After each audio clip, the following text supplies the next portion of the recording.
everybody, and welcome to ConTinual, the con that never ends. We're so glad you're here. We are talking tonight with the ever fabulous Nicole Kurtz.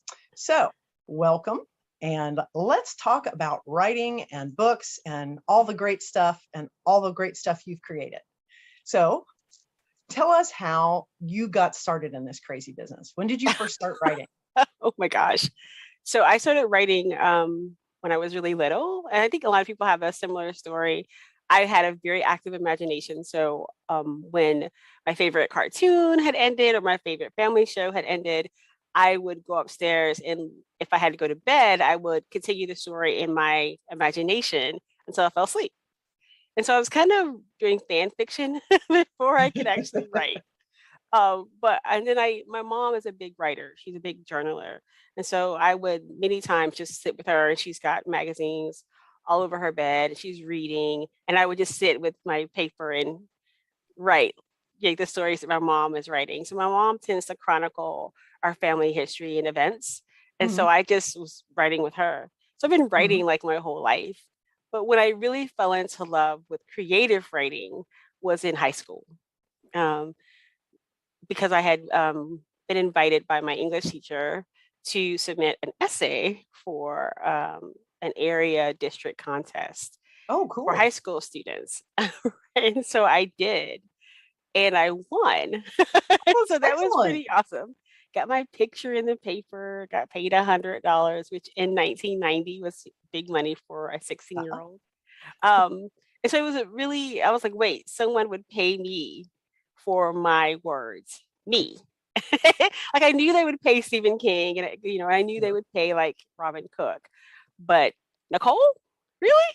And so that was kind of one of the things that hooked me. So when I went to college a couple years later, I didn't start out majoring in English. I majored in computer science because that's what I loved, computers.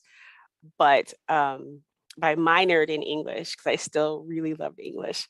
And by like second semester freshman year, I had like C's and D's in the computer science classes, and I had like straight A's in the English class. I'm like, okay. So I switched them. And then so I became an English major, but an English writing major. And so I did lots of writing, and I still enjoy, my degree is in rhetoric. And I still love, logical, well-structured arguments and essay writing. But I do love fiction a great deal as well. So that's the best. That's the best. Rhetoric.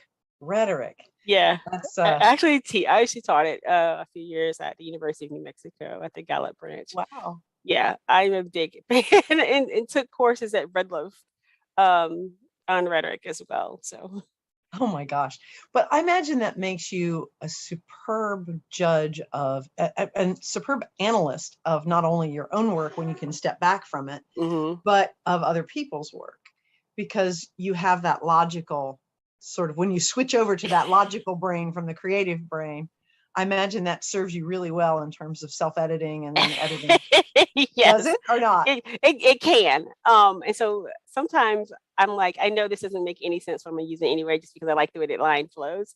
And my husband's like, so sometimes it's an internal debate. Right. I know this doesn't make any sense, but I want to keep it anyway. So I have a hard time killing my darlings sometimes. But it has served me well in divorces. I have two. So I've been pretty logical in getting out of those bad situations. But it also is a curse, right? Because of all the arguments or people's, here's my theory online. I'm just like, there's 18 logical fallacies in that whole thing. So yeah. And I'm going to step back. It's so hard not to get on that bandwagon and to turn it off, right? I'm like, yeah, your argument has many flaws. I'm going to go eat ice cream, because you bet you're eating a lot of ice cream. I just had to train myself not to engage, because I'm like, this doesn't equal that. That's a logical fallacy. Just no, that's a bandwagon. That's a straw man thing. So I'm like having all these. I'm like, I can't spend my time on this. So then I go off and I play in the Kingdom of Avis, or I go visit Sybil's the district and try to do something fun, right? Because it takes your mind off the people over there doing that terrible thing.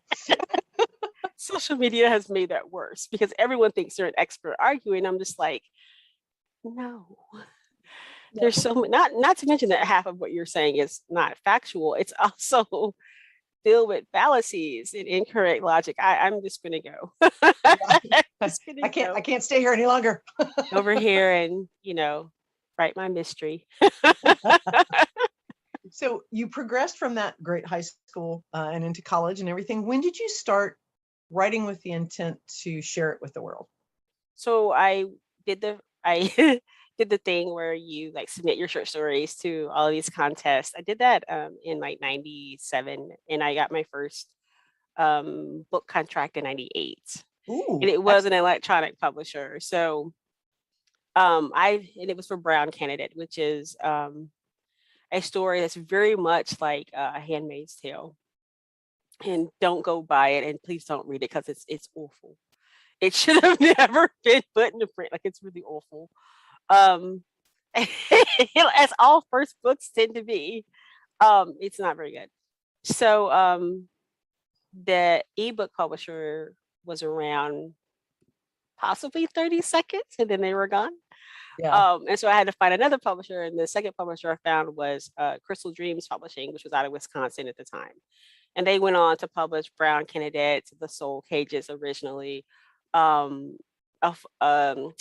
follow-up novella to The Soul Cages, so a bunch of other things. So that was kind of my kickstart into publishing, which was very much centered on electronic publishers, small press publishers. Right. So I was still with my big volume of Writer's Digest, still submitting, trying to get an agent, and still.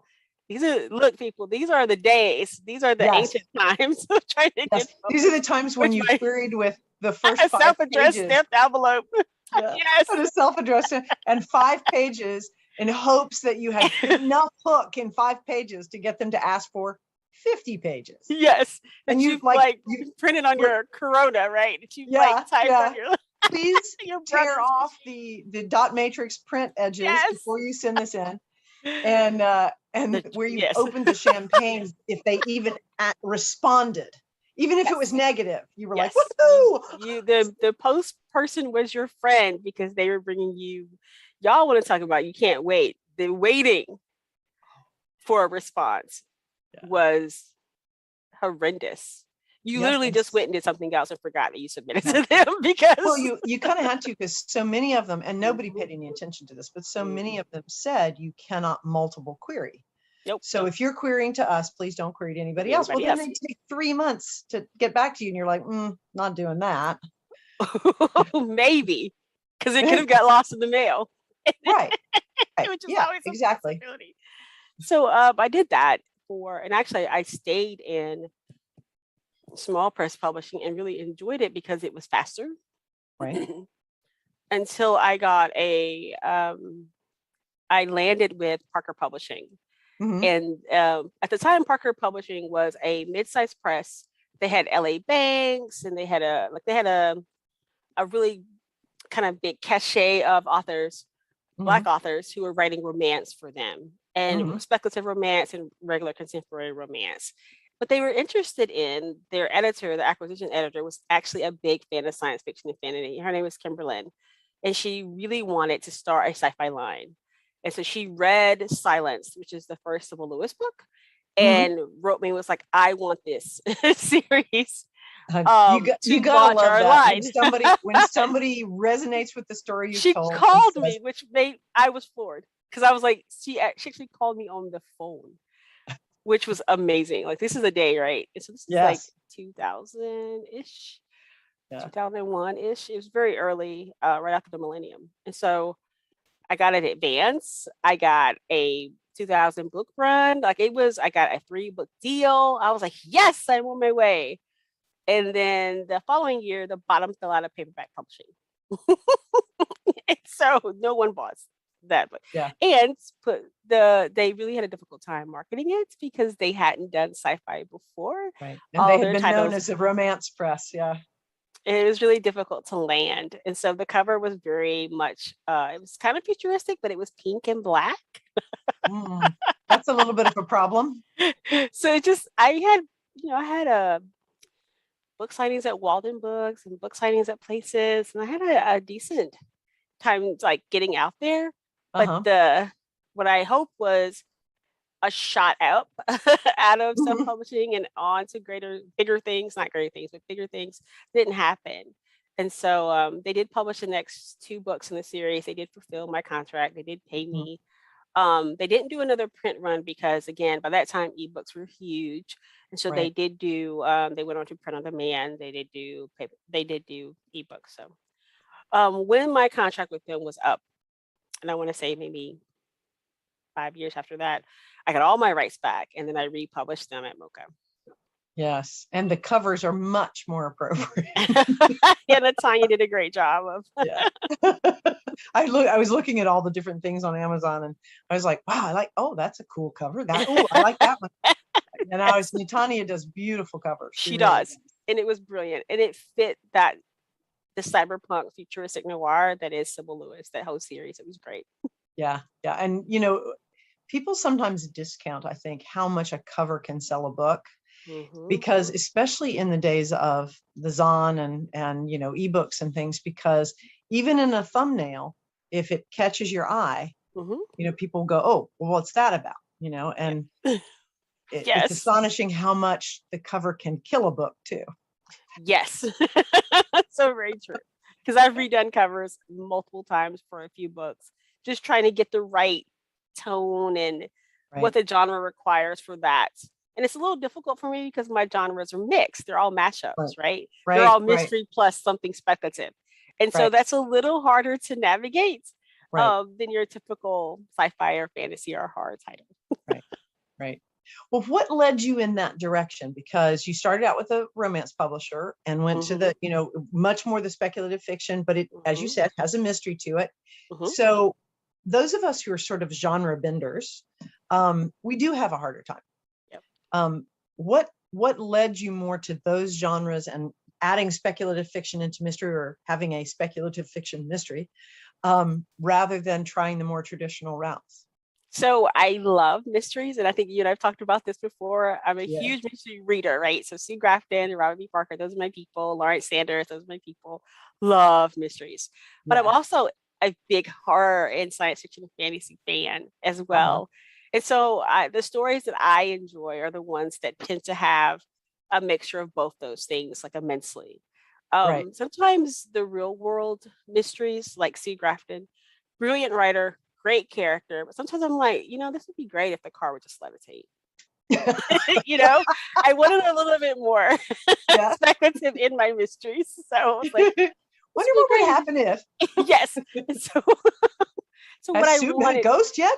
Right. So the stories that I tend to love, like Blade Runner and Richard K. Morgan's Altered Carbon, and those stories, even my favorite story series is The Dark Tower. Well, Roland's quest is a mystery. You don't know what he's going to run into next. Who is the man? I hadn't thought about it like that. The biggest question is in book 1. The man in black crossed the desert and the gunslinger followed. Well, who the hell is the man in black? That's like the beginning. And why are we following him? Right? And so I had not thought about it that way, but you're absolutely right. Yes. It's a quest, much like Lord of the Rings. But there are huge questions as to how does Roland know all these things ahead of time? Who are the people in this world? Why are they drawing these people? It's just a fantastic adventure. So the stories that I tend to like and love are the ones that mix that up. And so, of course, that's what I tend to write that I like. Well, you've got to love the story, because as someone said the other day, I saw on one of the social media things, you better love the story you're writing, because you're going to read it till you're sick of it. So you better enjoy writing it. Yes. So what is your writing process? I mean, there are some people who like to get up at 4 a.m. and write for 2 hours when the house is quiet. Some people stay up till 2 a.m. and write when the house is quiet. Some people go to a coffee house where it's banging and noisy and love to write there. What's your process? Oh my gosh. So of course, over the last 20 years, it's been different. It changes. Yes.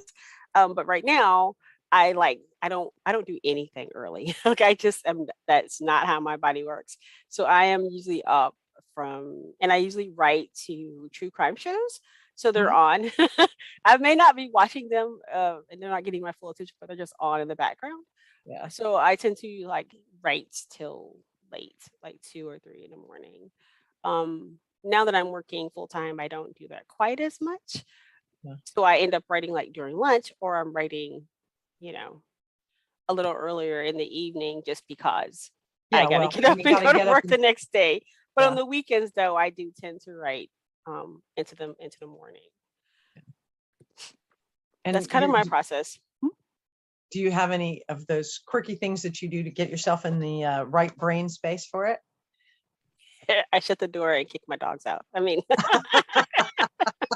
simple steps, but effective. So one of the things I do, especially if I haven't touched it in a while, I'll go back and read it from the beginning, just so I can sink in, or I'll go back and read the previous chapter so I can sink into the world and try to rediscover the thread, right? If it's brand new, one of the things I try to do now that I didn't used to do when I was when I was a wee writer, I try to plan out what could happen in each. I try to actually like plot.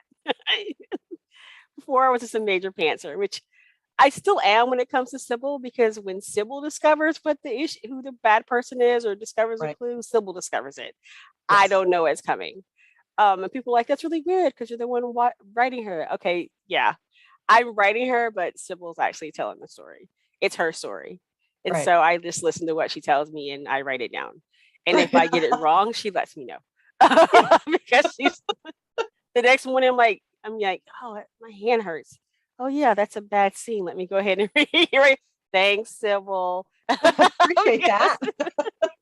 Now, how many books are in the series with Sybil? 3. 3, and then there's a short story collection called Collected. So all the titles are action words: silenced, cozened, which means to be deceitful, replicated, and then collected. And collected, of course, it has 5 novellas in it, 5 short story novella length stories that happen. Some of them are before Sybil meets Jane, and some of them are after she's met Jane. So cool. So what set you off into Sybil's world? Because you said you're a pantser most of the time, and she came to you and she directs the story. She directs. But you also write books other ways. I do. And so like Sybil's the first person. And she was the first like mystery that I wrote. And I like I said, I liked Altered Carbon. I also like Blade Runner, but I also love Robert B. Parker's Spencer series, which in Hawk. Yeah. And so I was like, what would that be like if they were women in the future, right? So they have I've pitched it as a Blade Runner with a Black female lead, but a lot of the parts of Sybil's world is her relationship with Jane, which is her protege. And if you read Jane, she reads a lot like Hawk. She's very down to earth, very gritty. And like, I think if you go to Sybil's site, her comment about Jane's comment about Sybil is, oh, she'd be dead if it wasn't for me. Like that's their relationship, right? Yeah. She's constantly like, I'm the one who keeps her safe. And Sybil's like, I'm the mentor. And she's like, whatever. And so they have a very Spencer and Hawk type relationship. Which I absolutely adore. And so I think that was a big influence on both Sybil and Jane in terms of like characters. Right. But the setting is straight out of Blade Runner, right? It's straight cyberpunk. It's straight futuristic noir. It's she's like Shaft. She goes in and handles things in her neighborhood for people who need it or people who don't feel comfortable going to the regulators, aka the police. So right. Yeah. So then, having had Sybil and Jane be your sort of mainstay, why did you start plotting? Why did you start outlining stories when you're more of a pantser? So the stories that I outline the most are Kill 3 Birds, right? And the whole Kingdom of Ava series, which is not science fiction, it's mystery fantasy. I wanted something fun. And I know this sounds crazy, but last March, at the height of the pandemic in the United States, the unpleasantness, I said, I want to do something fun for me. Yeah. And I wanted to write a fantasy because I hadn't done one in a while. I'm like, I spent a lot of time in Sybil's district. It's very gritty. It's very cyberpunk. It's very high tech, low life. So I wanted to do something that wasn't that, but something that was kind of fluffy and fun. And my husband's like, the first book is called Kill 3 Birds. Babe, that's not fluffy and fun. It's about a serial killer. I know, but different than this. So because I was doing fantasy and I was doing fantastic creatures that haven't really been done before, birds, I needed to make sure that I had a structure. So I opened my OneNote, and then I started adding things about the magic system, about the bird clans and hierarchy, how the order was run, how the Kingdom of Avis operates, because it's a new world. So I had all this new world building to do. Right. Which is super fun. Super fun. And I like puns because I'm an English teacher by training. So I did a whole bunch of punny stuff. And so I needed to write this. So it became, I need to plot it. So that it all made sense. And so, that's when I started thinking, maybe I should start all my novels in series this way, and short stories this way, just so I have an idea of like, and they still like in Kill 3 Birds and in A Theft Most Foul, all the puns. Prentice still runs the show. There's still many. I didn't know who did anything in A Theft Most Foul until right up to the end. I'm like, oh. So that's our bad person. Okay. Even within the framework, you were still pantsing. Yeah. I just knew that this needed to happen, that needed to happen. I knew up front like some of the interconnectedness pieces, but there were 3 possible suspects still. And then I was like, oh, well, there you are. You're the bad person. Okay. That to me is one of the absolute joys of pantsing, though, is your subconscious has laid all these trails. Yes. And you get to the point where you're doing a reveal and you're like, oh, how cool is that? And so it's as entertaining to write it as it is, hopefully. No, it is. And people are like, well, you teach this class on plotting and you talk about plotting. And I'm like, yeah, because sometimes you have to. Yeah. Sometimes you have to have a roadmap to where you're going. That doesn't mean I don't take a detour to see the giant ball of string. It means that I have a map and I know that I'm going from Washington to St. Louis and I know where I'm going. But that doesn't mean I don't take detours. But I have a word limit, like I do for people like, hey, will you submit a short story to this anthology? Right. And you have this many words. That's when I plan the most. Because I don't have room to wiggle. I don't have very much. So it has to be very, very tight. Not that I'm fluffy in my novellas or novels, but I have more room to like, smell roses, see plants, eat well, food. And explore people's characteristics and a little more 3-dimensionality. Yeah. You don't quite have that much in a novella length something, or especially a short. But a short, yeah. And you actually really fabulous at writing short, and not something I'm very good at. But you have a lot of anthology credits to your name.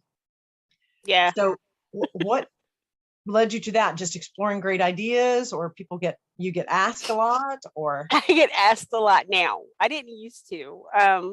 I started. It's actually a leftover from my Writer's Digest days of sending out short stories to people. When I went online in 1998, I didn't stop. Like there are websites that, hey, we actually published. It was Mocha Memoirs, e-zine of short fiction and poetry. We did that from 2001 to 2005. Because I adopted my boys in 2006. So we're like, okay, 3 kids, no longer running a magazine. So we published short fiction. I was very interested in short fiction. I read a lot of short fiction. I wrote a lot of short fiction. And for a long time, I didn't even think I could write a novel because I think Brown Canada is only like 50,000 words. So I didn't even think, and even Sybil's short, she's only like 75. So I'm not a huge like Chihuahua killer writer novelist. That's not me. So I tend to write short anyway. Yeah. So, and I read short. So I like to read shorts, mainly because there's a beginning, and middle, and end, and it's succinct, and the writing tends to be tighter. Right. Right. Well, as you said, you plan more because you don't have as much wiggle room. So yeah, the writing ends up being tighter. You do kill your darlings then. I have to, and I'm mad sometimes. I'm just like glad no one's watching my face because I'm just like, I want to cut this part. I will resurrect you in another story. I promise. I will not forget you. Well, that actually brings me. Your mention of it brings me to. What made you start Mocha Memoirs Press? Because you've been running it since almost the beginning of your career in writing. And what made you decide, okay, I'm going to submit to these other places, but I also want to be in the driver's seat here? How did that come about? So right around 2006, I was frustrated with science fiction and fantasy. So I quit. I did. I stopped writing it. And I said, I'm going to write romance for a while and just see how it goes. I'm just gonna write this romance story because I was done with the genre, could not get published. People were like, I had editors tell me I can't identify with this character, and I'm like, you can identify with a shape-shifting tiger, but you can't identify with a Black female protagonist. I'm done. And so I went and I wrote romance for 5 years. Okay, I wrote 60 titles. Oh wow! And not by myself. Some of them were solo, but some of them were also with my writing partner at the time. So at the time, Alora's Cave and a whole bunch of other similar small presses were like just pumping out books, and we were just writing them. Had a huge market and a huge audience, mostly because, as you had pointed out earlier, it was the rise of the ebook, and everybody was going, give me more. Yeah, and so I did. I wrote that for about 5 or 6 years, to the tune of 60 titles, as I mentioned. And one of the things I actually went through 1, 2, 3, 4, 5, 6, 7 publishers at the time, and I learned a lot about small press publishing, specifically electronic press publishing. And so I bet you learned a lot of the what not to do. Yes, and I also met and had an opportunity to network with a lot of cover artists, with a lot of editors.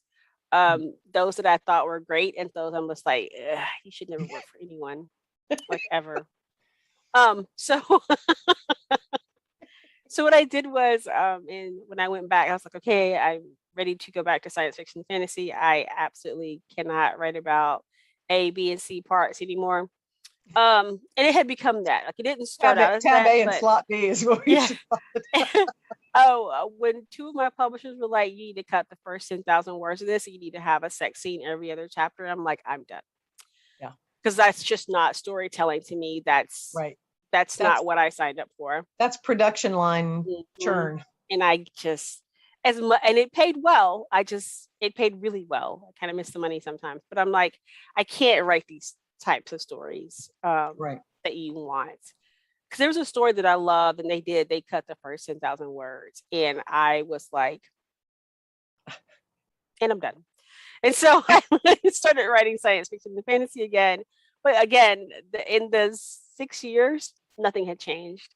Yeah. And so I was like, I can't be the only one, the only person of color, the only Black woman that wasn't Octavia Butler or Nettie or N.K. Jemisin, who was finding a hard time. It's like, we got 3. We don't really need any more, Nicole. And I'm like, ugh. And you know, a hard time getting in. The thing that makes me so crazy about that too is, look at the numbers. If people are buying their books, they're gonna want more. Yeah. Even if they're completely crazy, misogynistic, racist, whatever. Look at the damn numbers. I'm just going to start my own publishing company. And I had gotten my rights back to Silence and those books. And I had gotten my rights back from Crystal Dreams for the Soul Cages. And so I'd gotten my works back, and I'm like, they're just hanging out. And I'm like, you know, if I'm going to self-publish them anyway, I can do this. And I can do it for others. So it wasn't just me. it was also, I can do it for others, because I can't be the only one struggling like this. And I wasn't. No, and so that's what we do. Our mission has always been to amplify marginalized voices in speculative fiction. And that's what I've been doing for 11 years now. Yeah. To great success. And you have some marvelous, marvelous product. You have some marvelous authors. I do. Tell us a little bit about some of the various topics, because you've picked some really cool topics for various anthologies. And one of the things I want to point out is that anthologies are a really great way, in case you're one of our listeners out there, to find new writers, to find people whose stories you love. And if you like a particular topic, like the Wild West, or, Slay, which is one of my favorites, you can find new writers there whose voices you might not have picked up otherwise. And I love that. I just love that. So tell me why some of the different topics and pieces that you picked for anthologies. Oh, I wish I picked them. I don't. So like the Sherlock Holmes anthologies were completely the brainchild of Alexandra Christian. I cannot take credit for that. She's a huge Sherlock Holmes fan. Yes, and she was like, and I remember the day she IM'd me and said, "Hey, did you know that Sherlock is in the public domain?" I have an idea. And I was like, okay. And, I have a cunning plan. And she was like, it's like she was counting down to the day where it is in the public domain. And I was like, sure, we could take Sherlock and give him real paranormal mysteries to solve, no problem. And she took it and she ran with it. I just funded the stuff. In terms of like, we just did the cover and the editing, but she didn't pay people, but she's the one who's like, I want to do this idea. Right. And the same thing happened with Reed Sheridan Rose. Now, Reed Sheridan Rose and I go back to the e-zine of short fiction and poetry, because she was my editor then. So I've known Reed for like 25 years. And so she was like, I've got this idea. I want to do an anthology of steampunk pirates, so a vast airships was born. I'm like, okay, that's fine with me. And so, but Slay is mine. That one was in mine wholeheartedly. And it came about because myself and another author, Kai Leaks, we're always talking about how much we miss Ellie Banks, right? That we love her Vampire Huntress series, that we missed that. And so we decided I miss her too. Yeah, she was phenomenal. Oh my God. Yeah. I get mad. She could set a scene and put you right in it. And you can feel like the vibrations of people breathing, right? It's brilliant stuff. Yeah. And I have gone back and read some of her things just to figure out, how did she do that? Because I remember, those scenes, you have that scene so vividly in your mind. And I've gone back and read and going, how did she create that? How did she do that? I know. Yeah. So I decided that I was like, I wonder if anyone would be interested in just Black vampire or Black huntress, right? Sure. Or Slayer's stories in an anthology. And I had already bought the cover art for Slay. I bought it from Tara Reid. And I didn't know what I was going to do with it. I just saw the cover art. It was pre-made. I was like, I love this. And I just bought it. I have a small cover art buying problem. I actually have like 10 covers now that don't have stories. I just buy them because they're beautiful. I am not an addict. I can stop whenever they stop making great covers. Exactly. So and so I could reach out to my people I wanted to kind of like see if they were interested in writing stories for it, my anchor authors. I'm like, hey, would you be interested? And I got them, and they were all very excited. And so the momentum kind of built around that. They were excited, so I got more excited. And Slay was, and I didn't even come up with the title. I had asked Tara, the cover artist. I was like, I need a title for this. And she was like, why don't you just call it Slay? And I was like, that's awesome. You were awesome. And she's like, I already got, and of course she did the title and the formatting for the book, right? Because it's her cover art. And it just took off from there. And it was brilliant. I added like Stories of the Vampire Noir. That was mine, but the primary title came from Tara. So and that cover art, y'all, if you haven't seen it, if nothing else, just go look at it for the absolutely beautiful cover and the movement in the cover, and it just grips you. It's one of those things that even in the thumbnail size on on any of the sites, you see it and you go, wait, I have to see what this is. It's brilliant. It is a show-stopping cover. I was at a Comic Con in Charlotte, and a woman was walking by, and she actually stopped and came back. She didn't even buy Slay, but Slay snagged her attention. She ended up getting something else. But she looked at that because she's like, I stopped because I saw that cover. Yeah. And I was like, okay. Well, I aspire to that kind of cover. Yes, it was brilliant. It actually snagged the customer. She was like, oh, what's that? And she came right back around. So it was pretty awesome. It's a really great cover. They're really great stories. Remind me who is in it, because I don't have it pulled up on my other computer. You're fine. Craig Giddy is in it. Cherie Renee Thomas is in it. Elle Marie Wood is in it. Kai Leaks is in it. Jessica Cage is in it. Samantha Bryant is in it. You guys may have seen her a lot on ConTinual. Yes. She's also in it. Bonnie Winslow Christ is in it. There's like a ton of people. Yeah. Stephen Ben Patton is in it. Steve Sampson is in it. It's just a huge. Samiko Salson is in it. Just a lovely collection of stories. Yeah. And they're all different. They're very different. I mean, obviously you have the theme, but they're very different. But I've found some new authors from it. It's great because sometimes you hesitate to buy a book because you're like, don't know if I really am going to like their voice. Or really like it. And again, that's one of the things I love about anthologies is that you can, if there's even one author you love, buy it, and then you get to figure out if you'd like some wonderful other new authors too. Oh God, Milton Davis is in it. Marcia Colette is in it. There's like a ton of people that are, and some new writers are in it as well. So it's one of the things I like about Slay is that the story, there's 22 stories in it. It's a big volume. It's like 400 plus pages. Yes, it's a big volume of stories. It also has artwork, amazing artwork in it by Ben Merbilli, who's a Charlotte artist. Which is for our Kickstarter, we offered to write obituaries for people and have them and that was one of the perks, and have them illustrated. And so there are a couple of those dispersed throughout Slay, so you get some nice artwork too. That's awesome. One of the things that I thought too that was great about that is that there's so few covers that show women in positions of power. I mean, especially in, like, you think about the old science fiction and fantasy covers, about the time you and I both went, done. And it's always, the guy with the muscly guy with the sword and the woman going, or she's in chains or something like that. Yes. One of the things I love about covers like Slay, covers like some of the steampunk ones you've done, they are really women in positions of power. They are taking care of themselves. Yeah. And we so often do anyway. So it's kind of nice to get the recognition on the cover. So we are pretty prickly about things like that. We are, if you look at the About Us page, it's all women. Except for Wes, who's our web guy. He's the only guy in the bunch, and everyone else is a woman or identifies as non-binary. Right. So that's not, so we're very inclusive in that manner.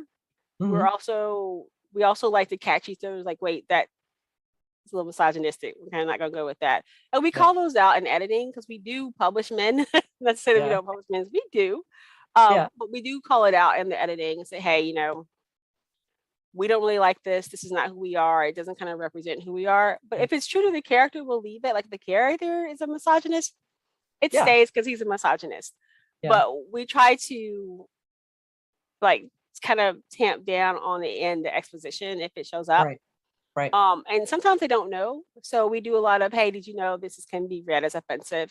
We recommend, or how about rephrase it to like this. So we try to do that in our work just to be, our proofreaders and our editors. That's what we do. Which I think is absolutely great because, if the last couple of years has pointed up nothing else, it's that so much of this is like wallpaper. You don't even know you have it there until you write it down to somebody who goes, did you realize that was really offensive? Right. And you may not know, right? And you may not know. Which is why we're such a diverse group. And that's not to say that we catch everything, but we do try, and we do put our efforts toward that. That's just what we do. And we look when stuff comes in us, and we still get a lot of subs that have nothing to do with what we publish. I feel like that's what all like read the guidelines just doesn't always sink in. So we were closed for submissions for like 8 months, and we still got submissions. Like we got like 20 a month, and I'm like, that's it's not bad, but it's like we're closed. It literally says we're closed to submissions. So you're not even checking the submission page, or you're just sending it to everybody you can. Even back in our beginning days when you had your Writer's Digest in Europe, waiting for the new edition to come out so you can send it to the new publisher when the new editor in chief, because they're new. And then you got to cross check to make sure that you didn't send it to them somewhere else and they rejected you. Even in those days, there were people who literally would just blanket the universe with it. And I talked to an editor one time who said that they kept a list. If they got like 5 submissions or 6 submissions from somebody that just didn't fit anything they did, they would say, if it comes in, send it right back out. I have a person who sent me an original submission when we were open, and it literally said, your guidelines don't fit my needs. Here are the 28 submissions that I have. And he included every single Word doc of what he wanted published. And I replied to him declining. We're not interested in publishing this. Thank you. Best of luck in finding a home for it. Right. He sent it in. He sends it in every 2 months. The whole catalog. Yep. Repeatedly. Oh my word. I just delete it now. I've already rejected it once. So, but I'm just like, really, dude? I've already said no to this. And it's rude to assume it's actually like it's super hubris, right? To think that that we don't have anything else to publish except for your 28 novellas. Yeah. And that we have so much time on our hands that we can read your 28 novellas. We're not a pay as you go publisher. So so what is next for you personally in the writing world, and what is next for Mocha Memoirs Press? So for the press, and next month we have is our big release month, because we have 2 things coming out. We have Bonnie Winslow's Chris Dragon Reign short story collection of dragon stories. I am so excited. They are so good. That's coming out September 15th. And we also September is 1. October, we have 2 things coming out. We have the final chapter in Todd Sullivan's Windshine Chronicles. That's their Korean horror / fantasy series. The last installment is called Lord, it just went out of my brain. Brew. I forgot. Brew. I can't think of it. We were talking on one of the other panels that Japanese and Korean horror are horror, true horror. Seriously, I love Kingdom, and that's a lot of what Blood Stew is the title for the last installment of the Windshine Chronicles. But the whole Chronicles reads a lot like Kingdom. It's historic Korea. There's zombies or hollow men in the first one. There's things to fight and battle in every installment. And it's medieval swords in terms of like Korea. So it's very Todd has lived in Korea and China in Japan for the last like 10 years. So wow. Yeah, he's still there now, awesome. Right? Yeah. So that's coming out in October, as well as Fantastic Fittings, which is our steampunk novella for C.M. Reese that's coming out as well. So super excited because we didn't have a lot of fantasy, and now we have a lot more fantasy titles coming. So I'm like, yes. We were top heavy on horror. Can't imagine why. Not like I love horror or anything. So I was like, we don't have enough fantasy titles. So these 3 titles, Dragon Reign, Blood Stew, and Fantastic Fittings, are kind of like our beefing up of our fantasy, and that will we won't publish anything new in November and December just because those tend to be holiday heavy months. Right. So And everybody wants to go read the light, fluffy holiday offerings, and that's great. That's totally great. That's totally fine. Come back to us in January and February. We'll get your blood moving. we always do something big for Women in Horror Month, which is February, March. And so that we'll release L. Marie Wood's new title. Is that the second one in the Realms, or is it not that one? I'm not the publisher for the Realms. I wish I was, but I'm not. Talk about a spine chiller. Yes. Oh my God. But her telecommuting novella for us was also very. Yes, I bought that, and I was like, okay, not reading this before bed. Yeah, whatever you do when you buy it, don't read it before bed. No. It's like one of my favorite things we've published this year, is telecommuting. Yeah. She's a very good writer. Oh, she's an award-winning screenwriter. I know. So she raised that tight dialogue and writing into her own. Her slave story was called The Dance, and it just knocked me off. It was so vivid and beautiful and strangely erotic and horror filled. It was just a brilliant story. I really loved it. She's a great writer. She really is. No. So, and as for me personally as a writer, I am working on my Fawn and Briscoe series, which for my patrons, they get a new installment in that series every month. So that's coming to a close, and at the end of this year, that series will be over. So now I'll start writing a new series just for my patrons. So I'm working on that. I'm also writing outlining the next Kingdom of Avis series. Ooh, cool. Sorry. Of course, its title will be a punny title. Have you come up with it yet? Not. I have 3, but I won't reveal which one it will be. Okay. I have a list of punny titles, and whichever one doesn't get the biggest groan from my husband, I'll take that. A good barometer. Oh my gosh, yeah. So I try to do something different for each of them. The first one is a serial killer one, right? And the second one is a theft most foul, and it's my attempt at a Dan Brown artifact stealing story, right? Cool. So there's an artifact that goes missing from the goddess's museum that's located at a university, and so it's definitely heavily influenced by Dan Brown's Angels and Demons. You see his protagonist running all over the place trying to find the artifact and resolve the issue. That's what happens in A Theft Most Foul. So the third one though won't deal with that. It'll deal with something else that I'm really leaning toward, and not to give too much away, but it involves a kidnapping. And so there's a lot of people have been asking, because for some reason this is a really popular series.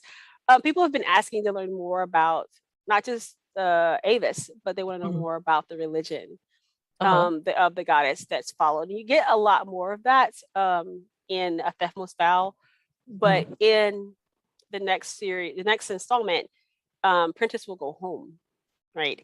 And that gives you a lot of insight into how hawks are trained, the division between what happened to the male hawks, right? And all these other other things that happen. So that's and you'll get it. She goes back to Lanham, which is the city where it's like the Vatican for Avis. So she'll go back there, and you'll get to see some of those political inner workings as well that are actually functioning or kind of not functioning in Avis. And or so functioning only to serve those who are in the hierarchy. And people should watch as Prentice as a character goes from being, I'm just doing my job in gold and believing very much in the work that she does, to having questions. Not a lot, just some little questions that don't quite fit in A Theft Most Foul, to watching who she becomes in that third installment when she goes back to Lanham. Cool. Well, when should we look for that? That'll be January. Yeah. Okay. I mean, it'll be a year to the day probably the A Theft Most Foul was released. So yeah, it'll be January. Oh, great. We will look for that. Absolutely. So now that we're sort of close to time, so we'll wrap up, but I want to give you an opportunity to say anything else you might like to say about your work, or any questions I did not ask that you would like me to ask, just say. And also tell us where we can find you. Right. So I encourage everyone to buy directly from Mocha Memoirs Press versus Amazon or Barnes & Noble, so many other places. That definitely gives Mocha Memoirs a larger chunk of the profits and the proceeds, which means our authors get a larger chunk of the profit and the proceeds. So if you can buy direct from us, please do. And don't be afraid to try what we have. Yeah. A lot of people are scared to I'll try second that press one. titles. Don't be afraid to try it. Just read the back, jump in, give it a try. And then you will find, I will second that and say, you will find some fabulous authors.